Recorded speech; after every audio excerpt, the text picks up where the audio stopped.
quando eu me deparo com uma informação que ela vem colocar novamente uma dúvida naquilo que eu já sei, aquilo que já me coloca no lugar do conhecedor, e eu não consigo compreender essa informação, ou eu descarto, rejeito essa informação, ou eu coloco ela de uma maneira deturpada. Oh, meu Deus, mais um podcast. O Pio da Jeripoca. Atenção! Opiniologista Carlos Biagioli. Corintiano roxo, historiador de informação, palhaço, ator, escritor, videomaker, pai e avô em potencial.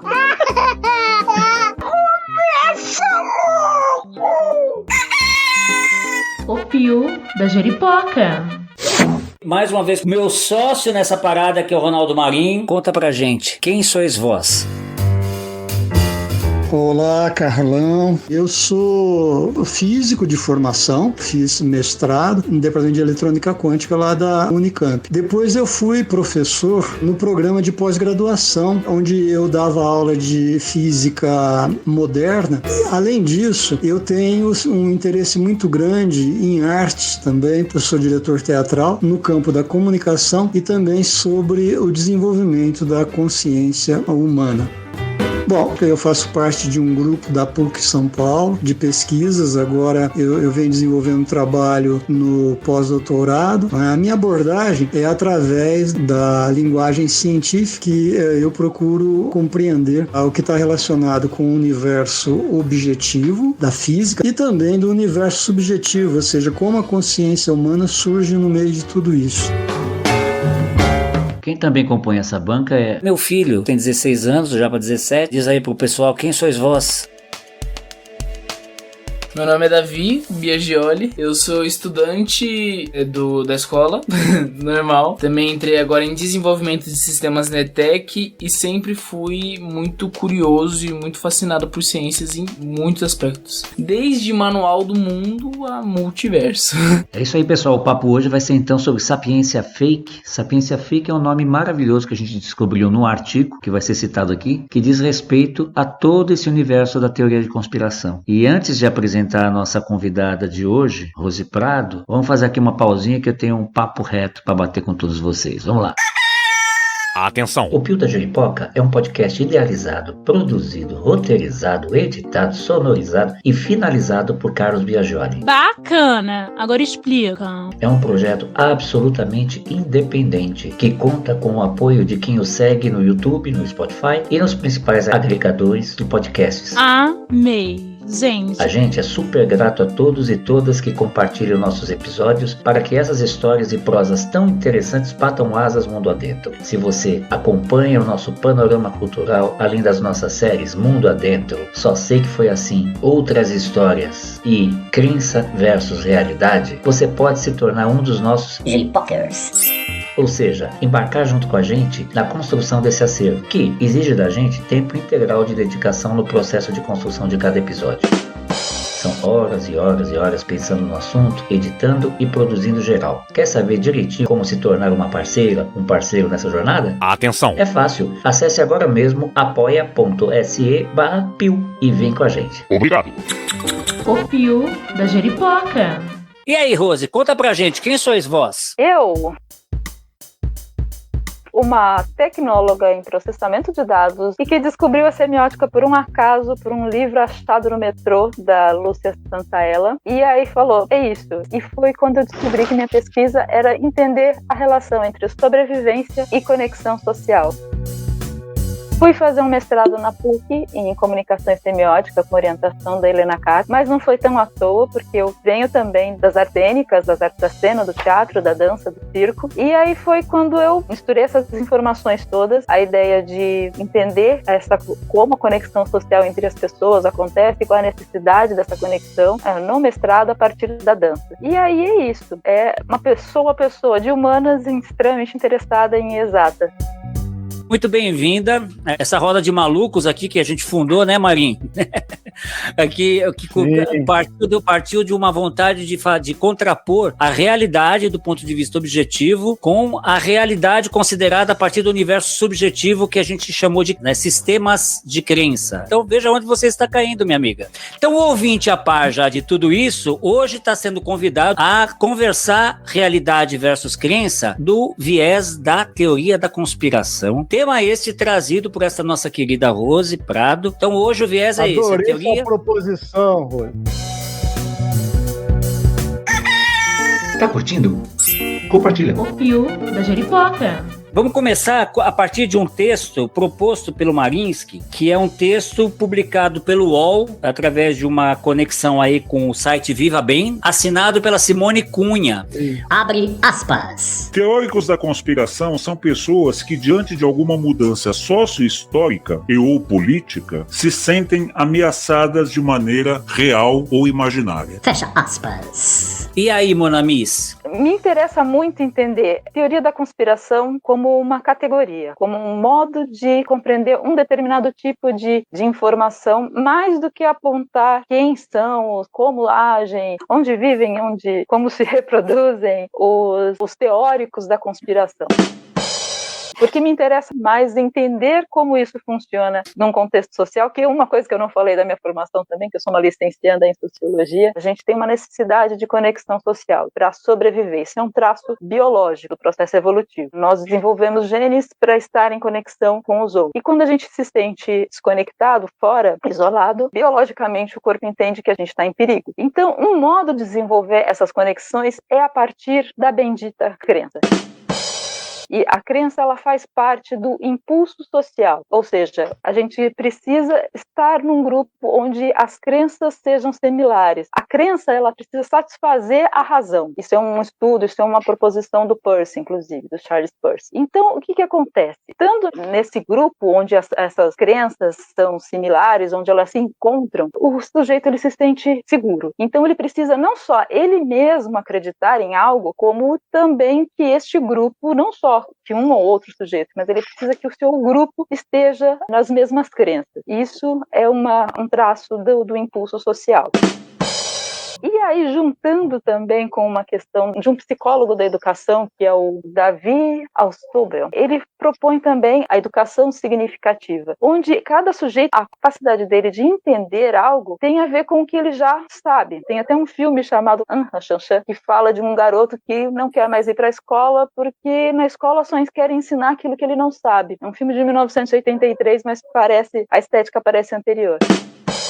Então a gente tem essa questão de ter contato com uma informação, a gente não entende aquela informação, mas a gente precisa satisfazer essa crença nessa que aquela informação é verídica, aquela informação procede, aquela informação, ela precisa satisfazer a razão. Só que para satisfazer essa razão, eu também preciso de algo que tenha a ver com os meus conhecimentos prévios. A gente não é um recipiente vazio e muito menos já formatado, quadradinho. A gente tem nossa plasticidade. Então é isso. E como que isso tudo se junta com a ideia de teoria da conspiração? Bacana! Agora explica.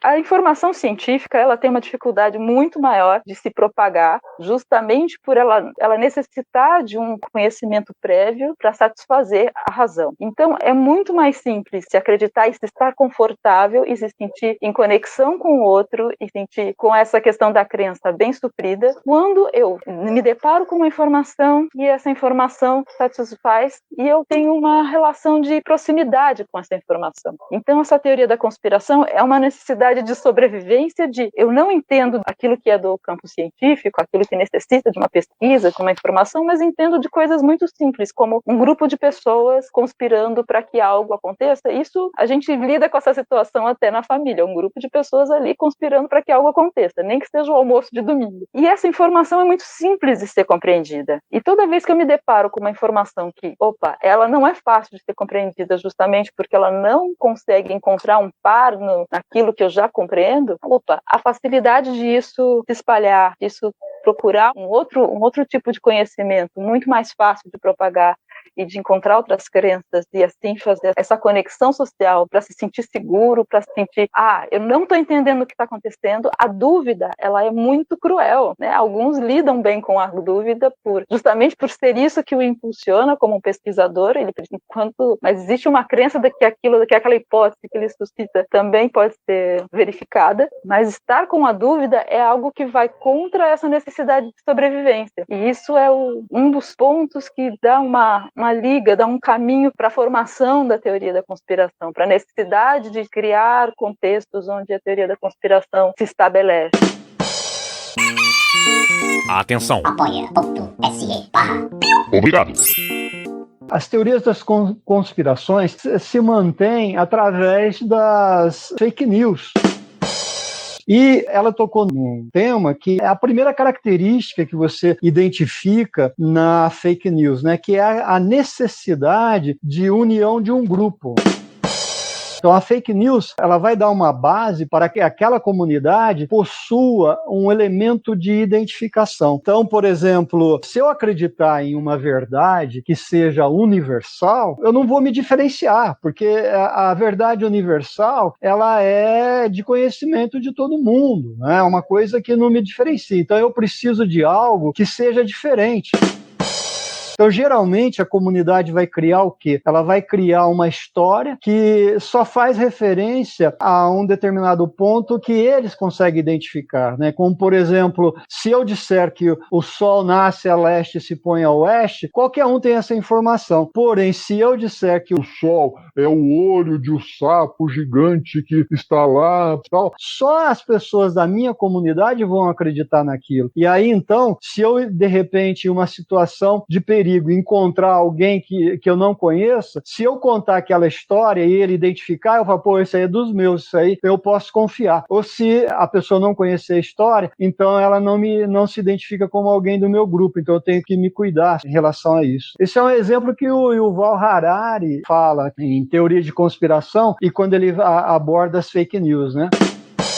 O segundo elemento é que a fake news, que dá sustentação para a teoria da conspiração, tem que ser algo que seja desafiador, que signifique um preço a ser pago por acreditar naquilo, né? É como se tivesse um sacrifício daquilo. Então, por exemplo, se eu acredito em algo muito absurdo, né, aquilo vai me dar uma imagem, né, para as pessoas do meu grupo de que eu aceito o desafio, que eu me sacrifico em função daquela ideia para o grupo. Né? Então, que eu tenho o valor de pertencer àquele grupo. Então, se vem uma ideia muito radical, uma ideia que é difícil para a pessoa sensata acreditar, então aquilo vai me dar um elemento de identificação com o grupo. Por exemplo, acreditar que uma virgem possa dar à luz, ou então que um morto possa ressuscitar. Então, quando eu falo, não, mas eu acredito nisso, eu sou capaz de acreditar numa coisa dessa, né? Isso é uma prova de que mesmo que os outros me chamem de louco, para o meu grupo, eu vou ser considerado uma pessoa que seja de confiança, né? E o terceiro ponto, né, da questão da fake news, que vai dar sustentação às teorias da conspiração, é que as verdades são doloridas, né? A verdade dói. Disgusting. Eu prefiro uma história que me traga um refrigério, né, para a minha condição humana, do que algo que me faça olhar para a realidade e me coloque nessa condição de animal evoluído que precisa lutar pela vida que é a única que ele possui, né?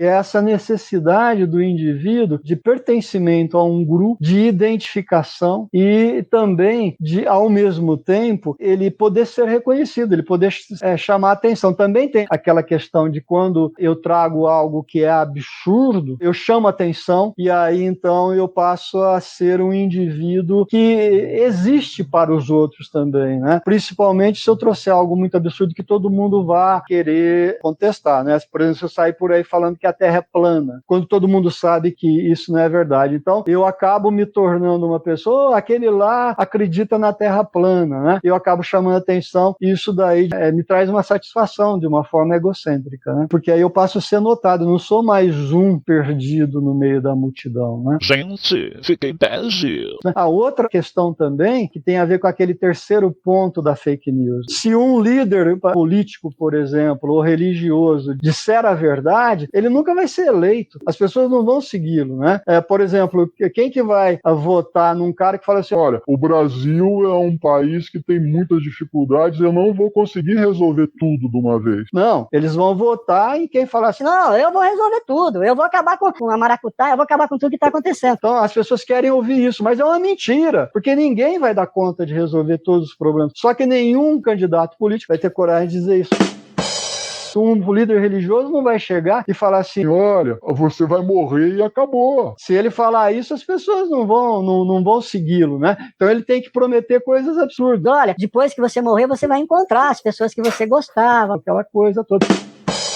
O cérebro sobrevivente é aquele cérebro que vai acreditar naquilo que não existe. Tá curtindo? Compartilha. O Pio da Jeripoca. Os pontos que vocês trouxeram muito interessantes e muito radicais dentro do cotidiano das pessoas. Eu sinto que a necessidade da crença, enfim, independente do que ela for, é uma carência. Então, o humano tem a carência de algo. Falta algo, sempre vai faltar algo. Então, preenche com uma crença.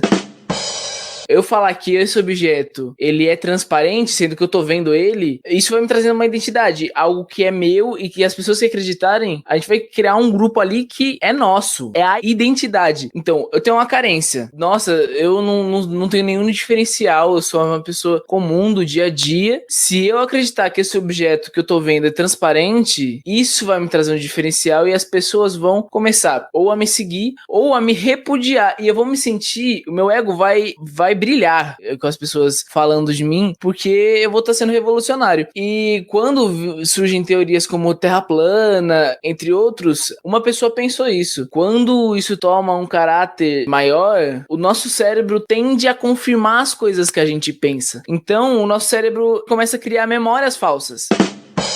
Tem muitos relatos das pessoas falando que eu, tal data, vi um comercial na televisão dos Estados Unidos em que alienígenas tinham invadido o planeta e etc. Acreditar naquilo preenche algo que eles não entendem.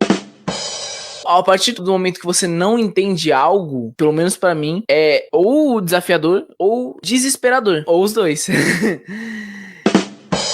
No calor do desespero, a pessoa busca solução naquilo que é insolucionável. O cérebro auxilia a pessoa a criar fatos que confirmem aquilo, que traga uma comunidade para ela e que a pessoa se sinta junto e se sinta em um ambiente próspero para ela. E o que eu quero trazer com isso? Agora explica.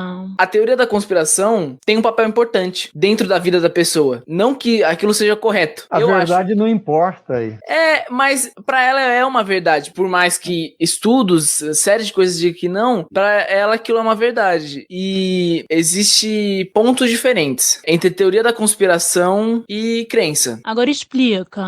Pra mim, teoria da conspiração é aquilo que eu posso mostrar. Não, o exemplo da garrafa. Esse objeto aqui, ele tem cor. Eu consigo ver, ele não é transparente. Mas falar que esse objeto, quando o objeto for degradado, ele vai fazer parte de uma coisa maior, nem a ciência pode comprovar e nem eu posso dizer que vai fazer uma coisa maior. A ciência não pode falar, não, o objeto vai ser só ir pra natureza e já era. E nem eu consigo falar, não, isso vai fazer parte de algo maior. Então, acho que aí já não é mais teoria da conspiração. Acho que aí se torna crença. Aí eu tô acreditando que quando o meu corpo for servir de alimento para outros animais, eu vou pra um outro lugar, eu vou pra Nirvana, eu vou pro céu, eu vou pro inferno. Isso são coisas que nem a ciência pode comprovar. A ciência para num ponto. O corpo se degradou. E a partir desse ponto a crença. Eu acredito, você acredita de uma forma, eu acredito de outra.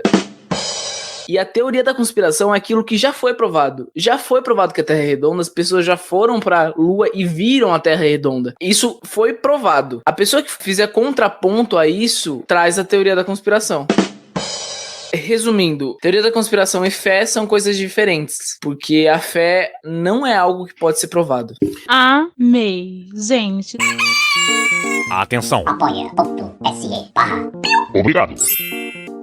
nessa época que a gente está, nessa coisa de crise sanitária, tem um monte de teorias a respeito do coronavírus, né? E a mais famosa, que a gente já ouviu isso em várias fases da história, é que existe um grupo confabulando algo para destruir as outras partes do mundo, ou economicamente, enfim, aquela coisa do Pink e o cérebro querendo destruir o mundo. E aí eu recebi uma dessas, e logo abaixo a frase bíblica: Conhecereis a verdade e ela vos libertará.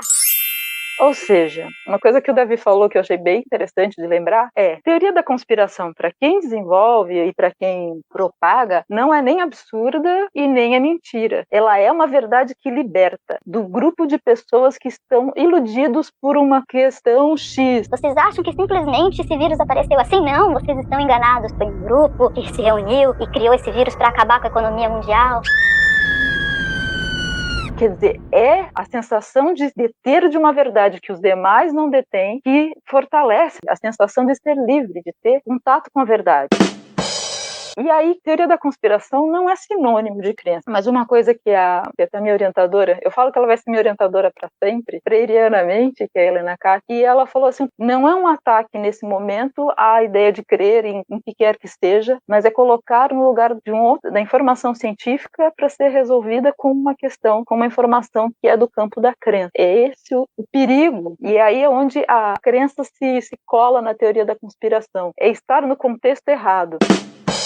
A teoria da conspiração é como um veneno. Por exemplo, o chocolate. Chocolate, eu como chocolate, aqueles 60%, maravilha, não me faz mal, na dosagem baixa, lógico que eu não vou comer uma tonelada de chocolate, tudo bem. Se minha gata comer um pouquinho de chocolate, isso é veneno para ela. Chocolate é veneno para a gata. Então, a crença pode ser um veneno e pode não ser. Ela pode ser aquilo que realmente ajuda alguém em momentos de desespero, no momento de falta de total de perspectiva, tem até um certo potencial meditativo. E aí, eu respeito e eu sou agnóstica, não tenho uma crença religiosa, mas respeito isso. Agora, o problema é quando ela entra num lugar para suprir essa outra necessidade, que é a necessidade que deveria ser suprida pelo estudo científico.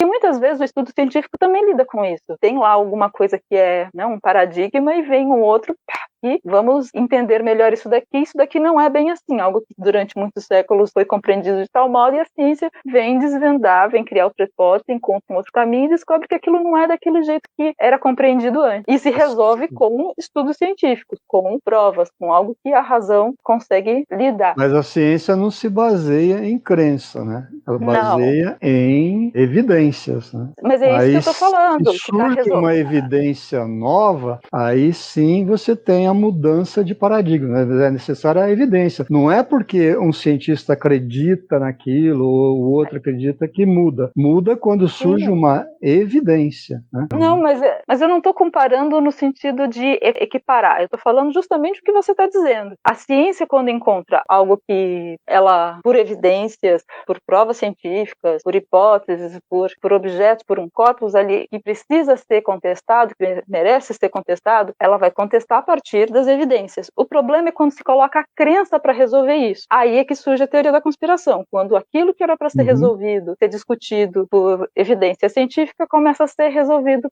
pela crença. A crença, ela não é um problema quando ela não entra nesse lugar. Tá curtindo?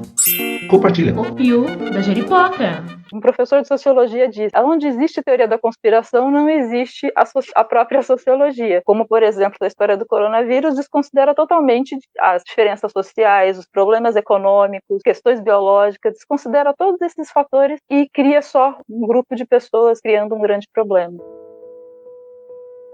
Eu adoro ver dois cientistas conversando, adoro. Nossa senhora, eu fico aqui arrepiado assim.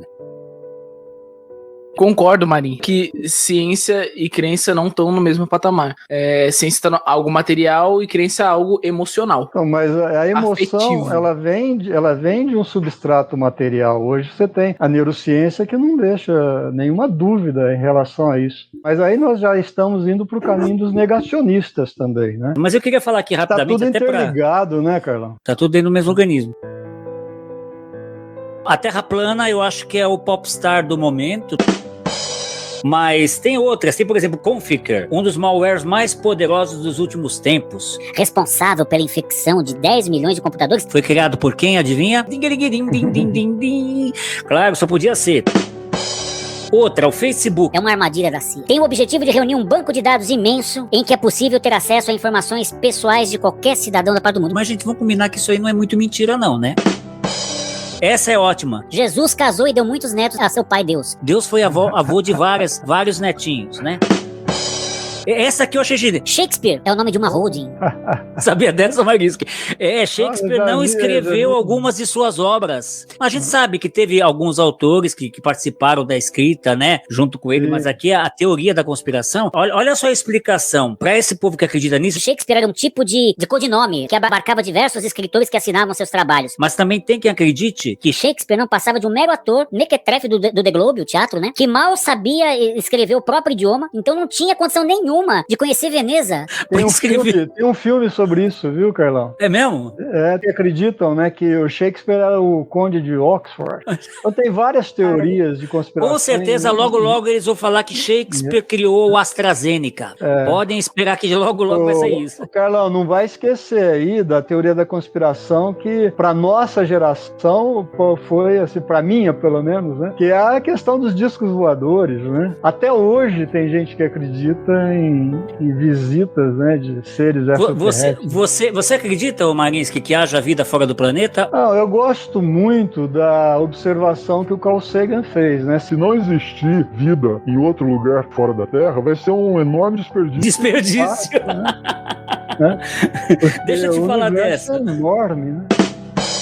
Mas veja só, essa aqui é clássica. A Terra é plana e a NASA nos engana. Ai, meu Jesus! Essa ideia já foi contrariada pelos gregos 400 anos antes da vinda de Nosso Senhor Jesus Cristo. Amém. Só pra você, como você falou no Shakespeare aí, o teatro do Shakespeare tinha como símbolo o Atlas, que carregava o globo nas costas. Então, desde aquela época, já sabe que era um globo.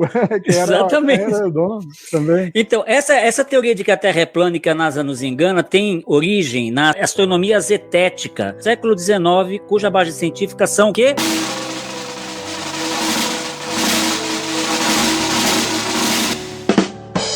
Acertaram de novo. Textos bíblicos. Mesmo com as fotografias feitas pelas explorações espaciais nos anos 60 e 70, os terraplanistas de agora repetem que fomos enganados pela NASA, sem se preocuparem absolutamente com nenhuma prova científica que corrobore o que eles estão dizendo. Essa crença é mãe de uma outra crença que é onde eu queria chegar com vocês, que é que o homem não chegou à Lua.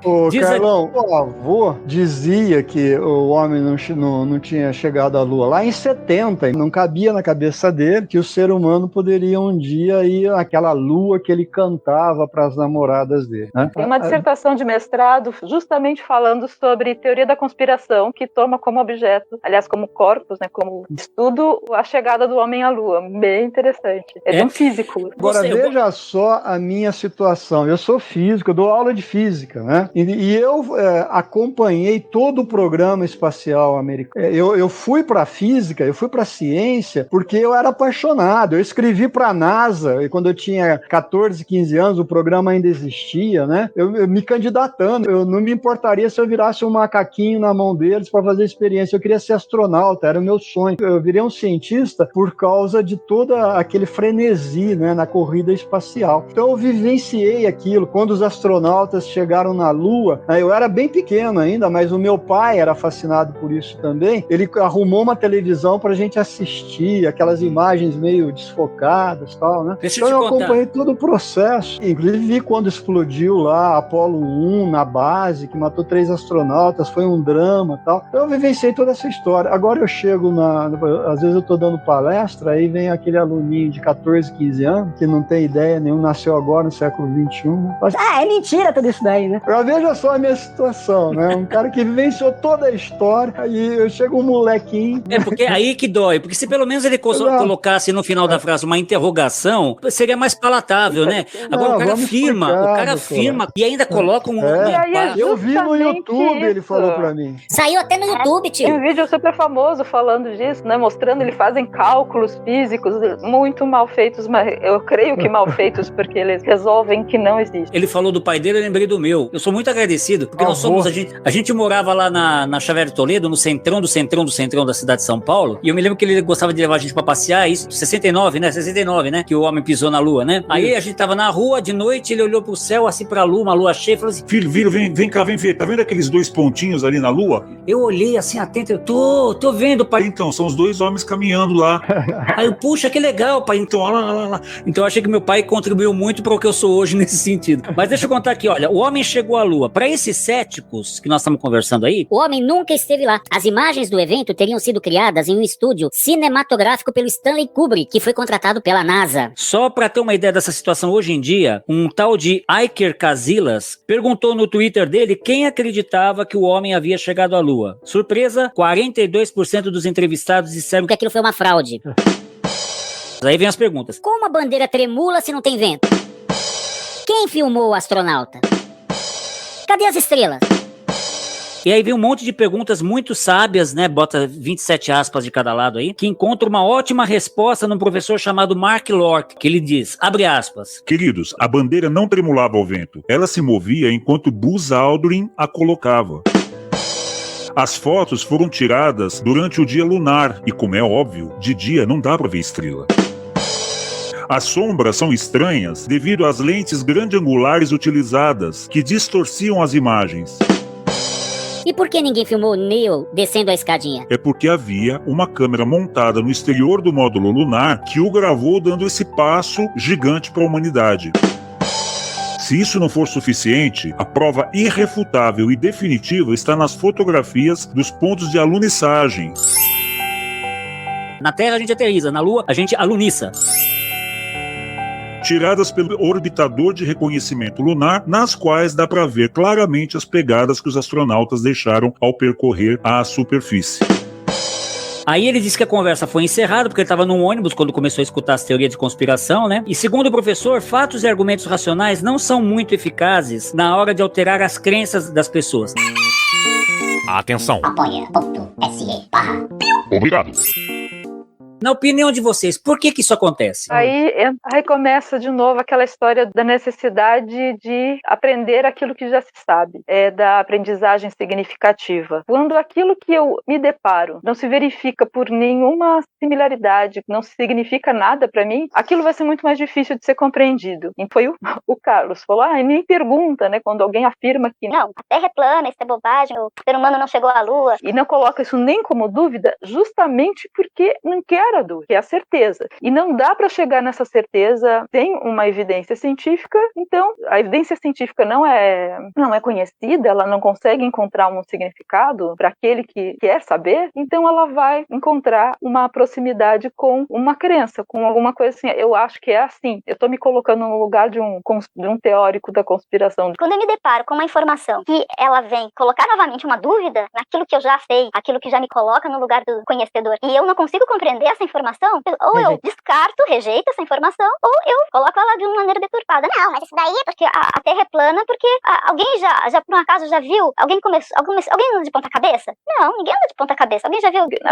Eu começo a colocar aquilo dentro de coisas que sejam coladas dentro do meu significante. A psicóloga clínica Daniela de Oliveira, ela é do Ambulatório de Medicina e Estilo de Vida do Hospital das Clínicas da USP, né? Ela conseguiu dar uma mapeada nesse perfil, vamos dizer assim, psicológico, né? Ele diz assim, olha, identifique um teórico conspiratório. Segundo ela, a criatura tem necessidade de ser especial e único. Carência, né? Mas assim, é como se ele se recusa a ser apenas um ser humano, ele tem que ser algo mais. Não é possível que ele seja apenas um ser humano com data de validade, não é possível. Outra coisa, ele tem necessidade de buscar sempre um significado que é maior ao que o evento traz.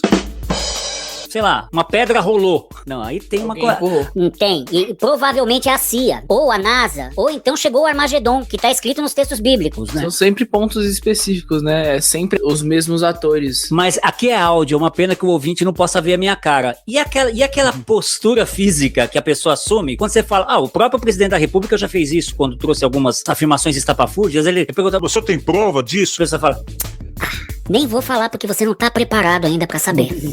E fica nisso, entendeu? Aí o público que ele formou faz, E aí pronto. E essa é uma outra questão que ela traz aqui, todo teórico da conspiração forma público. Ele não consegue se estabelecer se ele não formar um público. E a internet só vem potencializar isso, jogar isso nos píncaros nunca antes visto na história dessa humanidade, que é essa agregação de mentes num ambiente virtual onde as carapuças caem muito rapidamente, as blindagens caem muito rapidamente, as pessoas vão se mostrando cada vez mais e agregando em torno de si cada vez mais pessoas. Uma outra característica da criatura teórica da conspiração é justificar rigidamente um posicionamento ou uma crença sua a partir de conclusões precipitadas que não podem ser alteradas de forma alguma. Também uma dificuldade de confrontar as suas próprias crenças com a realidade dos conhecimentos já comprovados. E, por fim, uma tendência a endossar aberta e fortemente um grupo ou atribuições causais sem se envolver na resolução analítica e racional de problemas. Por isso é que a ciência é o grande vilão na vida dessas pessoas. Vocês concordam? Sim, sem dúvida. A ciência traz para a realidade, né? E essas pessoas, elas negam a realidade, né? Para que elas possam ter um espaço, elas criam uma realidade própria, né? Antigamente, você tinha o louco da aldeia, né? Hoje, com a internet, você vai perceber que existem loucos no mundo inteiro. Então, essa comunidade está conseguindo se unir. É impressionante, né? Quando você tem um grupo de pessoas acreditando nas mais estapafúrdias ideias, né? nas maiores bobagens. E eles parecem escolher justamente aquelas que estão associadas a um conhecimento mais universal, né? Como, por exemplo, quase todo mês eu recebo uma carta de alguém dizendo que descobriu onde que Einstein errou, né? Todo mês a gente que é físico, sempre aparece um com uma ideia que ele fez uma descoberta enorme, né? Então, é complicado. Eles vão atrás dessas coisas que vão dar atenção, né? Porque o Einstein é o grande cientista, né? Então, se ele fosse combater o artigo lá que foi publicado a semana passada, tal, de um cara que ninguém conhece, não ia dar retorno nenhum. Mas quando ele fala do Einstein, né? Então essas pessoas parecem que elas buscam justamente essas coisas que vão causar, que é justamente para isso que você falou, Carlos, da questão de chamar atenção, né? Para eles têm uma necessidade de se sentirem especiais. Olha, eu tenho um conhecimento que ninguém mais tem, né? Só eu possuo esse conhecimento, né?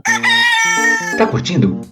Compartilha. O Pio da Jeripoca. O Scherner, né, que escreveu um livro muito interessante, o título do livro é O Cérebro e Crença, o Michael Scherner, que é um psicólogo também, estudioso, ele diz que primeiro a crença é criada, depois ele vai buscar confirmação para aquela crença. E cada vez que ele acredita que encontra uma confirmação para aquilo, ele sente uma satisfação. Então é algo como um vício.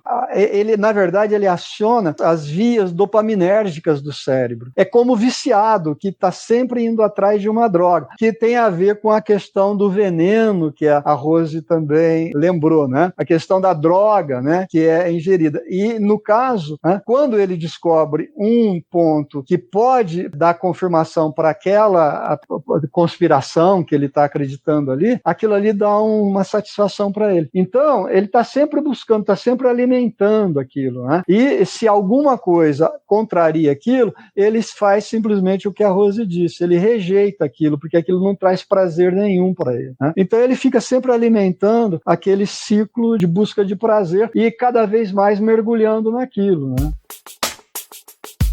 Nós estamos chegando numa situação realmente de muito próxima de um beco sem saída. Cada vez mais a lucidez parece ficar espremida na parede, né? E o espaço útil ocupado por todas essas teorias, porque nós parecemos que estamos vivendo uma época histórica em que combinou-se que não se tem mais nenhum compromisso com a verdade. Com a verdade. O que ele vai dizer, né? Aquilo ali está satisfazendo ele. Não, mas essa é a minha opinião. E vocês não estão vendo? Olha, ele tá com uma camiseta hoje bastante radical, bombástica, diz ela. A ciência não tá nem aí para sua opinião. Nós esquecemos de duas teorias muito famosas. Uma que é já lendária, que é: somos governados por reptilianos e pelos Illuminati. E, claro, os QAnon da vida aí, que estão aí falando que existe uma rede imensa de pedofilia querendo dominar o mundo, contra a qual está na liderança o ex-presidente Donald Trump. faltou uma teoria importante e perigosíssima, que é as vacinas, de modo geral, com um chip causador de câncer. Exato. O chip chinês, né? A vacina, inclusive, o sarampo voltou com tudo no Brasil por conta justamente dessa teoria. Os chips, várias pode coisas. ser Tem algum chip que causa alguma coisa. Pode ser homofobia, homossexualidade. Vocês que são cientistas, me expliquem uma coisa. Como é que faz para fazer caber um chip dentro de uma gota? Alguém consegue me explicar, por favor, aí? Mas você sabe, Carlos, que nós já estamos chegando no nível em que o chip está em dimensões nanométricas, né? Que são dimensões moleculares, né? É um conhecimento ainda pouco explorado ao grande público, mas existe. Vivendo e aprendendo. O argumento deles não é por aí, né? Hoje em dia você tem o chip já nas dimensões nanométricas, né? E o nanômetro é a dimensão de uma molécula, né? Então você poderia chegar, mas um chip só não vai fazer, não vai conseguir fazer nada, né? E foi isso é que nos leva à questão da computação quântica, né? Mas que já é outra computação, né? Mas e não o precisa pessoal fazer acaba sentido. misturando tudo. Do jeito que eu fiz agora, essa salada aqui, as pessoas misturam isso, né? Eles não fazem uma abordagem científica da coisa, né? Dentro da metodologia científica, né? Carlos, você falou uma coisa que eu falei, nossa, a teoria da conspiração nasce assim. Você falou. Sim. Abre aspas. Parece até que combinamos ou combinaram nesses últimos tempos de não ter mais coerência. Fecha aspas. Algo assim. Quem é que combinou? Então é aí que nasce Fica aí a pergunta para o ouvinte pensar a lição de casa. Quem que está nos marionetando? Quem que está fazendo isso? Que a gente não tenha mais coerência. Esse problema, como a brincadeira que a gente fez aqui de quem é que combinou, como as vacinas, como o coronavírus, quando existe uma teoria da conspiração, todas as questões que causam aquele problema são ignoradas. Então não se passa a mais discutir educação, diferença social, economia, miséria, nada disso, porque afinal de contas existe alguém que combinou que aquilo ia acontecer daquele modo. Esse é o grande problema. Você está falando de desmontando mitos. Fazer referência ao mesmo tempo a um determinado mito e à realidade parece ser uma boa maneira de confrontar os fatos com as afirmações falsas de forma que a verdade venha à tona. Sempre quando eu falo verdade, gente, nesse intuito é verdade com V maiúsculo, né? Porque, como já foi falado aqui, cada um tem sua própria verdade e hoje em dia mais ainda. Mas uma vez mais, essa estratégia parece se mostrar equivocada, já que aparentemente dá lugar ao que se conhece como efeito contraproducente, pelo qual acabamos nos lembrando mais do mito do que do fato. E eles dão um exemplo. Um dos exemplos mais notáveis foi observado em um estudo que avaliava um folheto sobre mitos e fatos relativos, por exemplo, à vacina contra a gripe. Logo depois de lê-lo, os participantes lembravam com precisão os fatos como fatos e os mitos como mitos. Mas olha só que interessante. Isso durava apenas 30 minutos. Depois disso, ocorria uma reviravolta na mente da pessoa e os mitos passavam a ser lembrados mais frequentemente como fatos. E aí, como que a gente consegue, numa situação dessa, em que a gente se defronta em rede, que se retroalimenta o tempo todo, como é o caso que a internet propicia hoje em dia, em dimensão global, qual é, na opinião de vocês, já encaminhando aqui para uma conclusão que não vai existir com certeza absoluta, né? Porque nós estamos aqui não para concluir nada, e sim para pensar sobre o assunto, qual é a saída?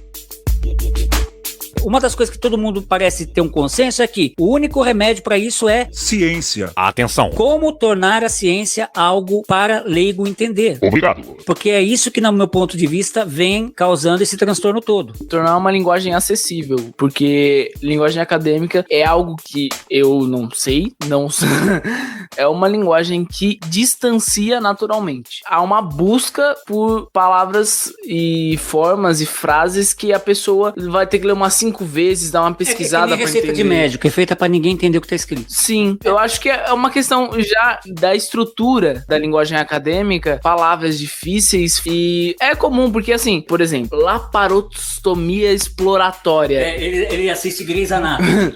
Ele é formado em Grey's Anatomy. Não, isso é uma linguagem que os médicos conversam entre si. Como que fala o que é não sei a palavra. Laparoscopia. Isso, pra mim, pra um jovem ou pra outras pessoas. Essa questão. E aí, a questão do rigor científico, né? Mas nem sempre você precisa entender tudo, né, a fundo, né? Isso aí é a linguagem do especialista, né?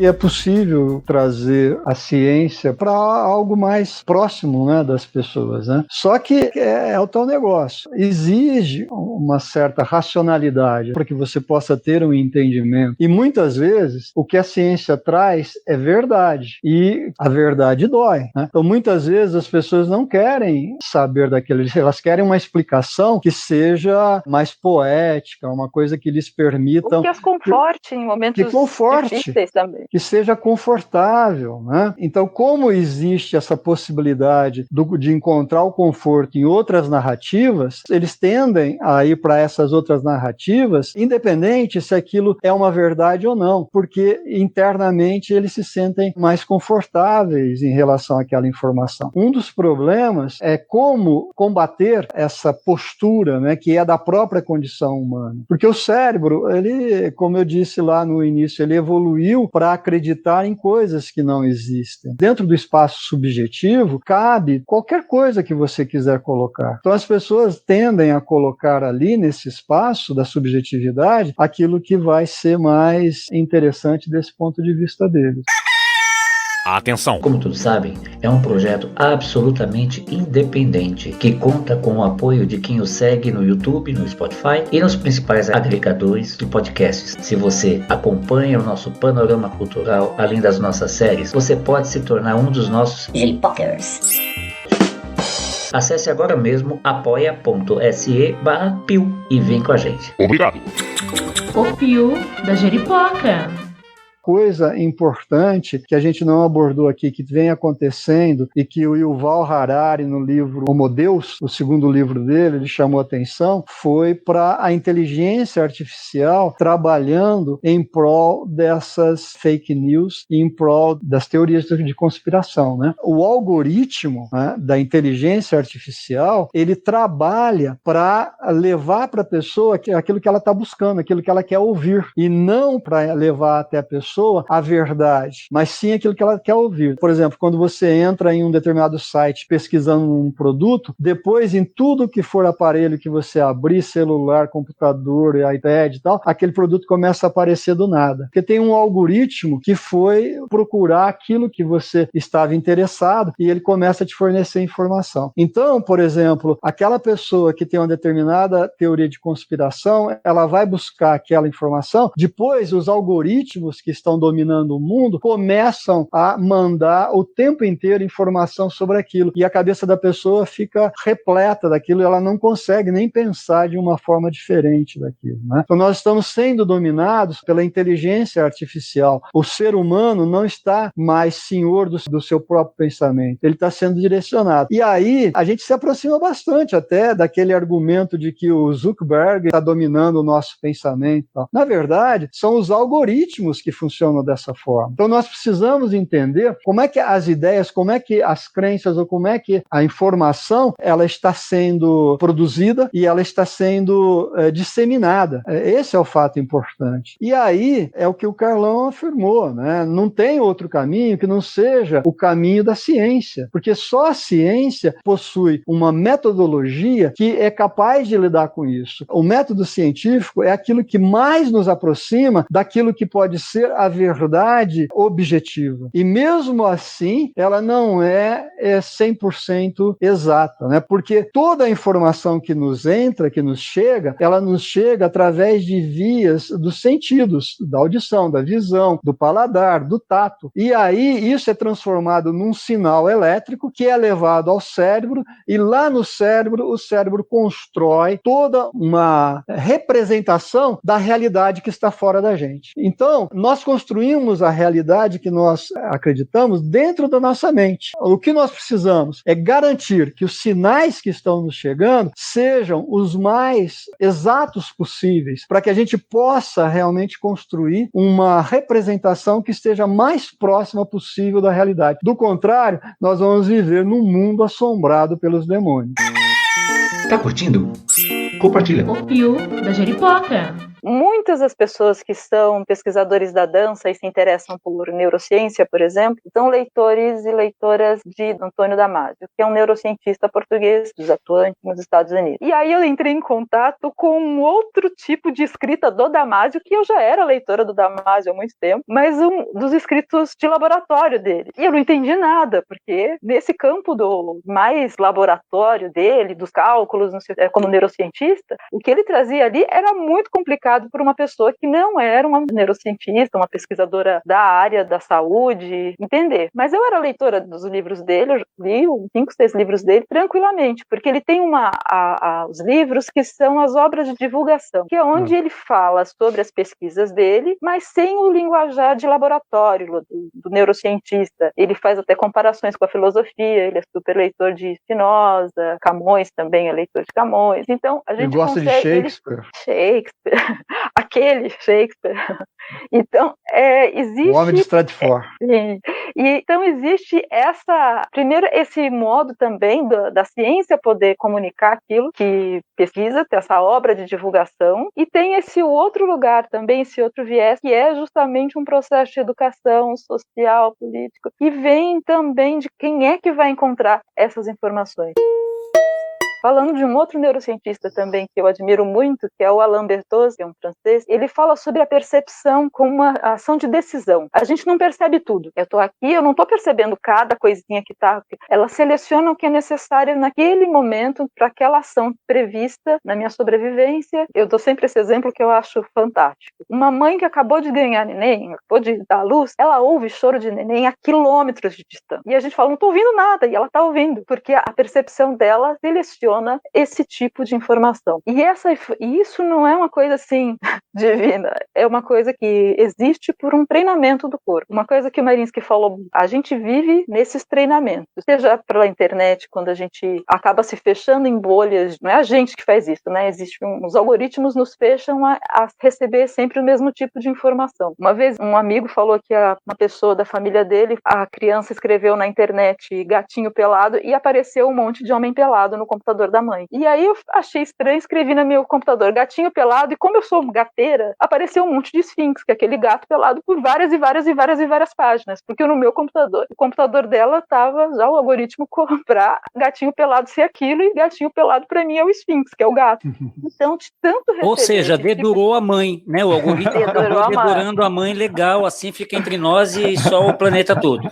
Sim. E aí, as informações que o algoritmo me fechou para receber vão sempre me treinando para perceber justamente aquilo. A percepção, ela é uma ação de decisão, ela forma os nossos sentimentos, e os sentimentos a consciência, saber, o conhecimento. Então, quando eu recebo um treinamento desde pequenininha lá para perceber um determinado tipo de informação, a informação científica, uma crença, a informação eu estou chamando um computador é uma informação, uma cadeira é uma informação, uma luz é informação, uma crença é uma informação. Então, quando eu recebo um treinamento para um determinado tipo de informação, a minha percepção vai selecionar aquilo que ela está treinada para. Então, esse conhecimento científico, que não é só o vocabulário, mas é também o teor, a ideia, o pensamento, a lógica, aquilo pode não encontrar no meu corpo, em mim, uma possibilidade de percepção, uma possibilidade de transformar aquilo, de ter uma afetividade até por aquilo. Então, negócio chato, não consigo. É diferente, a gente ouve crianças hoje em dia, eu cresci ouvindo histórias. Meu pai sentava todo dia, toda noite, e me contava histórias. Eu tento contar histórias para algumas crianças hoje em dia, elas, no meio da história, elas param e perguntam coisas que não tem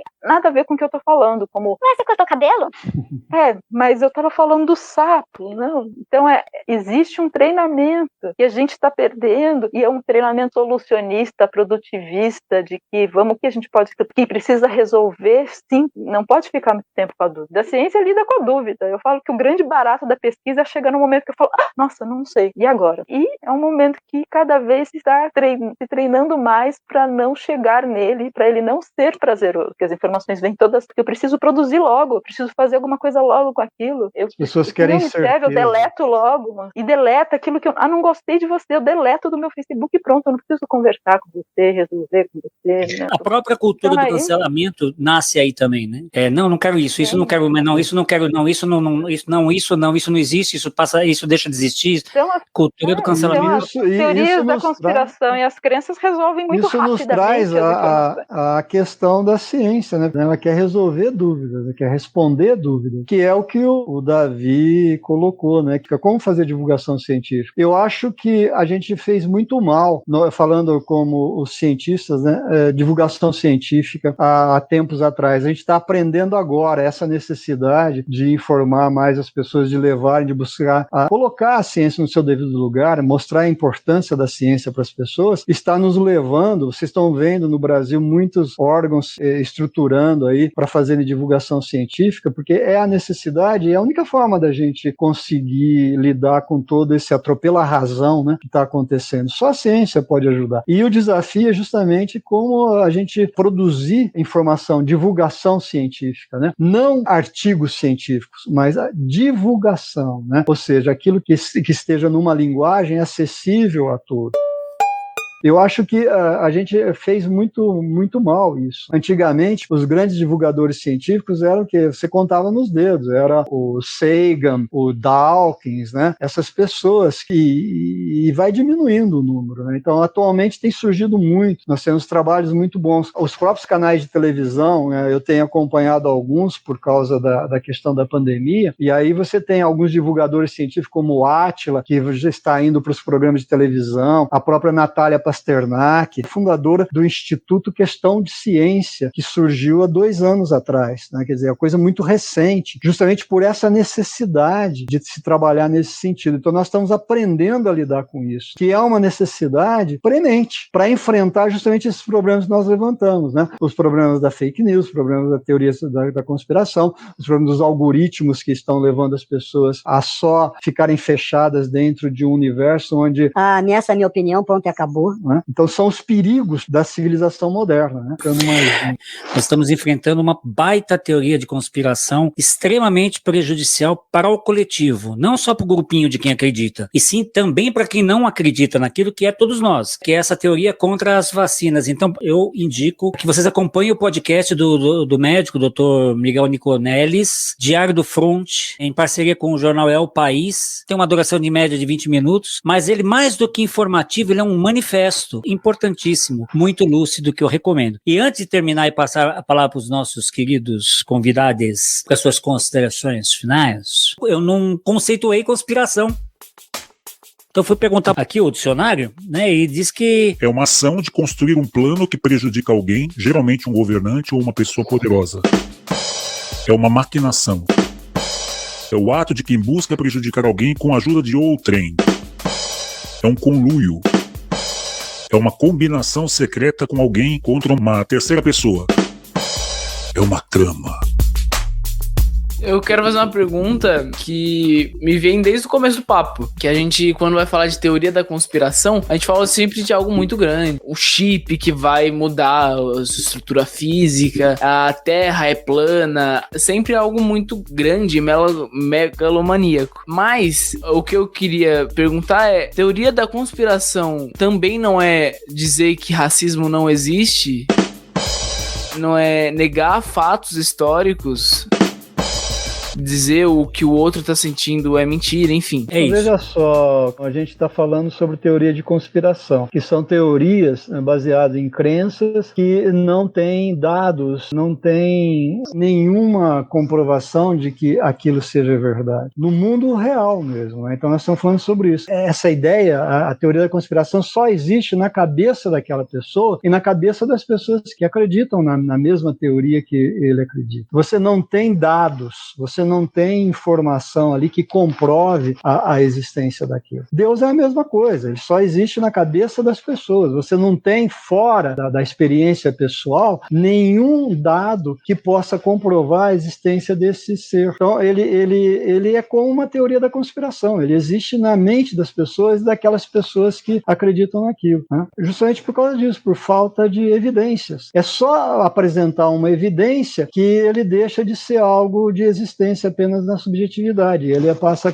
a existir na materialidade. Ele tem a mesma dimensão de uma teoria da conspiração. Ai, meu Jesus! Agora, como a teoria da conspiração, as fake news, né, elas são locais, elas são temporais, né? A fake news interessa a um determinado lugar. Então, por exemplo, se você tivesse nascido no Oriente, talvez hoje você estivesse lendo o Alcorão e achando que Maomé fosse o Deus, o grande profeta que trazia a mensagem de Deus. Se você tivesse nascido no Egito, ao invés de louvar Jesus, você estaria louvando Ra, qualquer deus lá dos egípcios, né? Se você tivesse nascido na Grécia Antiga, o teu deus seria o Zeus mesmo, né? Esse graças a Zeus que você tanto utiliza, né? Então, é local, assim como a fake news, assim como a teoria da conspiração, interessa para um determinado grupo aquilo, né? As características que nós temos das crenças religiosas, elas se encaixam perfeitamente em todas as definições que nós temos de teorias de conspiração e de fake news. Lembrando do que o Davi falou, que me interessa muito,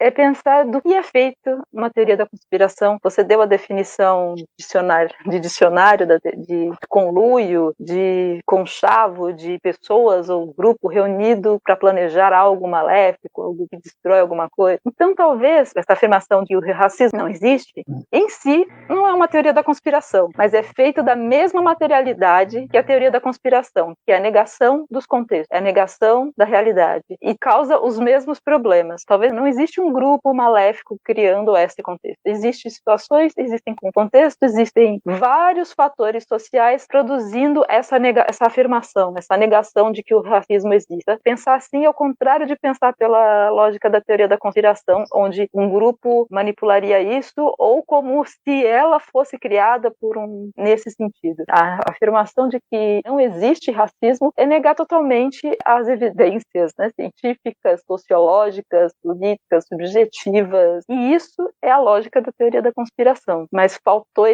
ela não é em si algo que foi criado por um grupinho maléfico que está produzindo, não, mas ela tem tanto perigo quanto. E é esse o grande problema das teorias da conspiração, e é isso porque ela me dói tanto, assim, sabe aquela dor é como se fosse, eu brinco que é um alien que nasce assim do estômago toda vez que eu ouço uma teoria da conspiração, porque ela causa problemas absurdos, que é não se atentar a quem está realmente causando determinado problema, que é as grandes corporações, então as gestões políticas, e é o pensamento simples, às vezes, de como eu lido com, o Davi falou sobre esse micro, não só o macro, mas como é que eu lido com o meu vizinho, como é que eu lido com outra pessoa. Isso, a teoria da conspiração não considera nada disso, ela não considera o que eu estou fazendo, ela não considera a autocrítica de como eu produzo aquele problema, e a teoria da conspiração diz ser aquele tal grupo o grande responsável. Eu não me coloco à posição de fazer autocrítica sobre a minha ação para que aquele contexto seja produzido.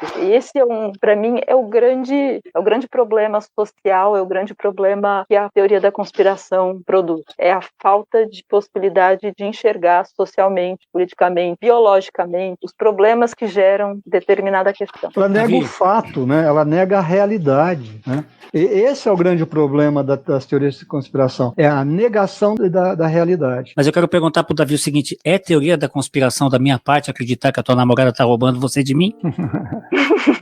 É um fato. Fatos são fatos. Muito bem, minha gente. Hoje nós recebemos aqui, então, na nossa roda a Rose Prado, queridíssima. Davi, fico muito feliz de ter ela aqui conosco. Marinsky, tá valendo, não tá valendo? Tá indo longe a nossa ideia, hein? Fala a verdade. Adorei hoje o papo com a Rose, com a participação do Davi, aí pontuando com essa visão jovial, né? É muito interessante. Davi, só de não negar as evidências já tá um bom caminho, tá? Trabalhando em cima. E a gente termina com aquela música do Zezé de Camargo, Luciano, brincadeira. Então é isso aí, gente. Você que está nos ouvindo, muito obrigado pela audiência. Lembre-se da importância que tem para o nosso trabalho que você compartilhe. Então, como eu gosto de encerrar sempre, abarcando todas as crenças invisíveis, Saravá, Axé, Shalom, Salam Aleikum, Namastê, Shanti, Evoé, Allahu Akbar, Opcha, Banzai, Awete. Saudações corintianas e científicas. Ouvi amém? #fui. Esse é o Pio da Jeripoca, gente. O Pio da Jeripoca.